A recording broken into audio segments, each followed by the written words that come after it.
Udah subscribe belum? Kalau belum ya subscribe lah. Dan jangan lupa nyalakan loncengnya. Kalau enggak, retak tinggalkan gua.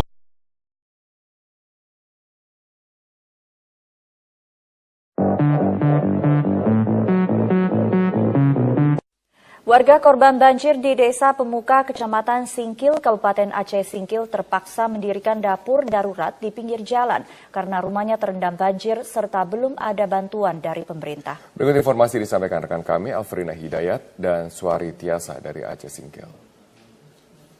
Ada di Desa Pemuka di Kabupaten Aceh Singkil, Aceh, dan desa ini merupakan salah satu desa dari 8 kecamatan yang terendam oleh air banjir dengan ketinggian bervariasi antara 20 cm hingga 2 meter di pemukimannya. Dan yang paling ironis adalah belum ada satupun bantuan yang diterima oleh warga di sekitar sini, bahkan mereka harus mengusahakan makanan mereka sendiri untuk kebutuhan makanan. Ini masak apa, Bu? Masak terong sama lauk. Sama sekali dari pemerintah ya? Nggak ada leh. Kami aja miskin-miskin leh. Rumah Jadi, kami tenggelam Di mana kami tidur nanti semalam nggak ada tempat tidur Tak kemana kami nanti tidur Rumah kami semua tenggelam Tak kemana kami ini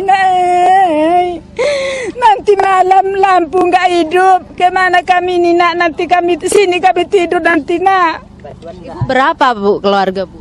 Kami masih banyak, anakku sudah 6 nggak apa keluarga, 3 keluarga sih wah anakku Kak. Bu sambil nunggu bantuan pemerintah ya Bu ya? Iya, kami tunggu-tunggu nanti jalan nanti mobil bawa beras kami minta, enggak kami malu, enggak ada beras kami uang kami enggak ada, gimana kami ini, nanti malam kemana kami tidur Kita tunggu saja bantuan dari pemerintah. Memang ironisnya mereka harus memasak di sini karena memang rumah semuanya terendam di pemukiman.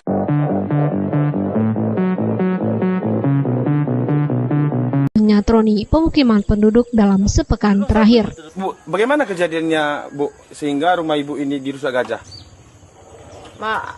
Deh mau digempok mau pergi. Ya mau nengok cakana. Jam berapa semalam gajahnya datang Jam rusak? setengah 3. Jam setengah 3. Jam setengah 3. Jadi rumah ibu juga rusak ikut. Rusak. Apa aja yang aku rusak? dengar. Aku dengar pergi aku sendirian ke belakang ini, aku kan di muka. Terus aku aku kemari aku ke belakang. Mau aku tengok. Apa ini? Kupikir. Datang aku lagi ke mukaku. Masyarakat berharap pemerintah dapat segera melakukan relokasi atau menghalau gajah tersebut untuk menjauh dari pemukiman penduduk sebelum jatuh korban jiwa. Dari Kota Sebul Salam, Rofi Rahendra, iNews memberitakan.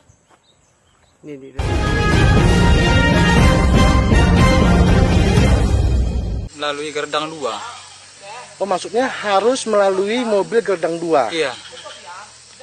Kalau mobil biasa nggak bisa? Nggak bisa, karena inilah cuaca becek, karena jembatan perusak. Jadi kalau naik mobil Gerdang 2 itu Pak, itu kan per kilonya bayar Pak ya? Bayar lah. Berapa? Ya kira-kira itu 50 atau pitu 5. Pitu 5 itu berapa Pak? Pitu 5 itu apa? Di atas 50. Jadi 50 perak.